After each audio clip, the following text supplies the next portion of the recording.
Repeal and Re-Enactment Bill 2023, SB 157. First reading taken. So those in support should say aye. Aye. Those against should say nay. The ayes have it. The National Assembly is the law-making body for the Federal Republic of Nigeria. Two houses make up the National Assembly, the Senate and the House of Representatives. Section 47 of the 1999 Constitution provides that there shall be a National Assembly for the Federation, which shall consist of a Senate and a House of Representatives. The House of Representatives is the lower chamber of the National Assembly, and Section 49 of the 1999 Constitution provides that, subject to the provisions of the Constitution, the House of Representatives shall consist of 360 members, representing constituencies of nearly equal population as far as possible, provided that no constituency shall fall within more than one state. The primary function of the House of Representatives is making law. There are some other powers and functions ascribed to the House. The first function of the House of Representatives is lawmaking. Section 58(1) of the 1999 Constitution provides that the power of the National Assembly to make laws shall be exercised by bills passed by both the Senate and the House of Representatives, and except as otherwise provided by subsection 5 of the session and assented to by the President. The two chambers of the National Assembly are both actively involved in the process of making law. Generally, a law is made through the passage of bill. A bill is a law in embryo or a potential law that needs to be passed by a law-making body. In the case of Nigeria, the bodies are the Nigerian Senate and the House of Representatives. When a bill originates in any of the houses, it is sent to the other house and to be passed. It should be noted that a bill does not become a law until it has been passed by the two chambers before a bill becomes a law. It passes soon through some stages. The first in this step is reading, where the bill is introduced to the House. After the first reading is the second reading, where further deliberations are made and the purpose of the bill is made known to the House. A committee is therefore set up for more discussions with an adjustment are made if necessary. The committee meets and reports to the whole House and the bill enters the third reading. The bill thus far passes if it is supported by a simple majority of the members. If the bill so passes, it is sent to the other house to be passed. If the bill passes the other house, it is presented to the President for assent. Within 30 days, the President is required to notify whether he assents or not.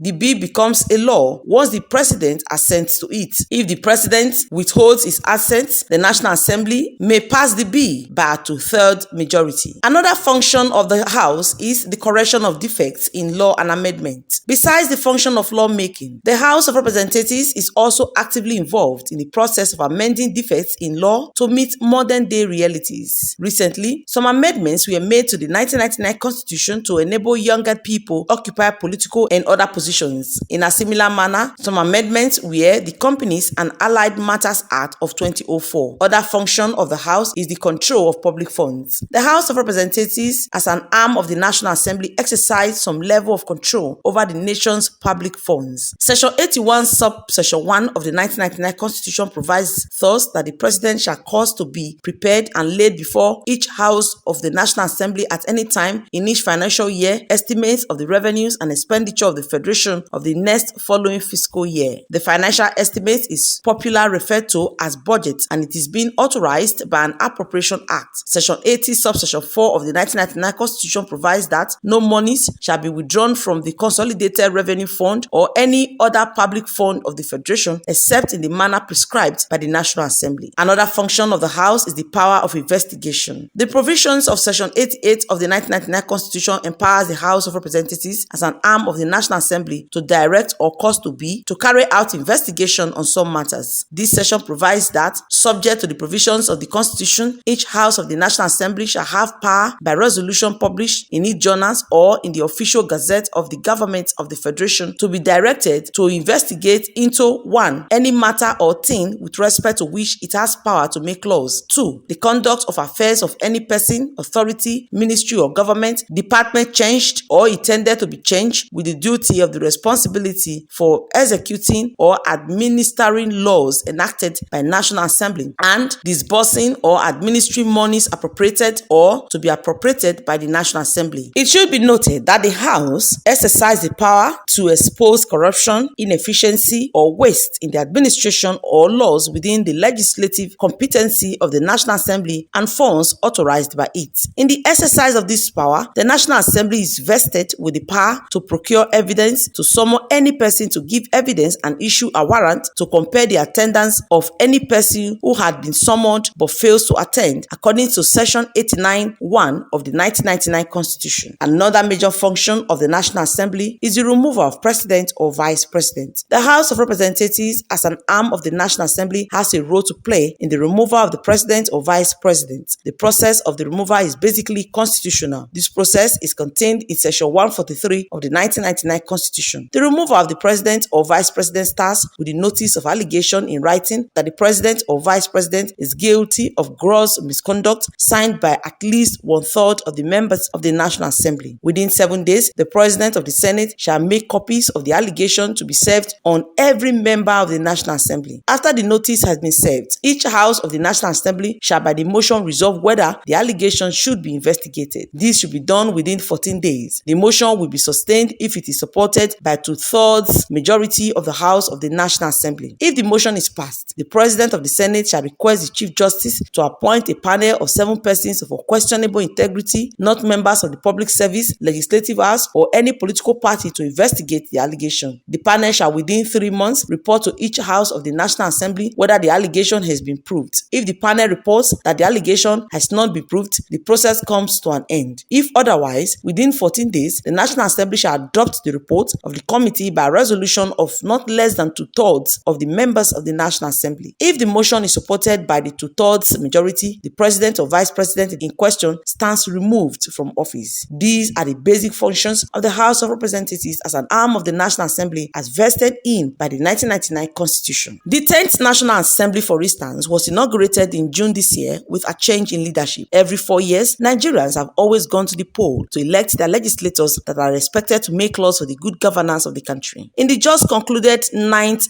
House of Representatives, the then leadership said they passed a total of 510 bills and 2,000 motions. The achievement of the 9th House of Representatives is said to be the most productive of all assemblies in the history of the National Assembly, having processed 2,232 bills, out of which 52 were from the executive, 163 from the Senate, and 2,017 from individual members. According to Honorable Abubakar Fulata, the then chairman of the House Committee on Rules and Business, said out of those figures, bills awaiting second reading were 1,197. Bills referred to committees were 581. Bills reported by the committees, 275. Bills pending in the committees, 308. Bills within the committee of the whole, 106. Bills laid on table awaiting consideration, 64. But do Nigerians really feel the impact of these federal lawmakers? We went to the street to get opinions of some Nigerians. I don't think they have actually done anything when it comes to that aspect. Because if you check, let's say, I can't remember the last time the laws that they make actually make impact on the government. The laws that they are making is only on the citizen, but not on the government. In fact, they've impacted into Nigeria, but it's negatively. In as much as they sit down, the money budgeted for different states and different projects is being shared among them. So I see no impact. Just for their pocket, the wardrobe allowances, every other thing. Think of how many people now, 160 million worth of a car to all their members. Minimum wage for a worker in Nigeria is 30,000. So they're not doing their work in Nigeria, to my own understanding. They are all selfish laws, that's what they pass. Anyone that benefits the masses doesn't concern them. Unless if you are reasonable, look at the hyperinflation in Nigeria. Then you are asking for 160 million car, but how many people? They are not even up to 0.1% of Nigerians. Then the entire labor force, how much? 30,000 naira minimum wage. We can say that they are not doing as much as we want them to do, but if those laws are not there, Nigeria will not be a functioning country. It's just that they are not performing to our satisfaction, and so we're just hoping that eventually things will get better. So we have been hearing of them for so long now since democracy exists, but now they are trying to show that we have lawmakers in this country. The House of Representatives, the lower chamber of the National Assembly, is actively involved in the law-making process and smooth running of the Nigerian governance. And that's our special report for today. Thank you so very much for watching. Best Orator reporting for BTV News.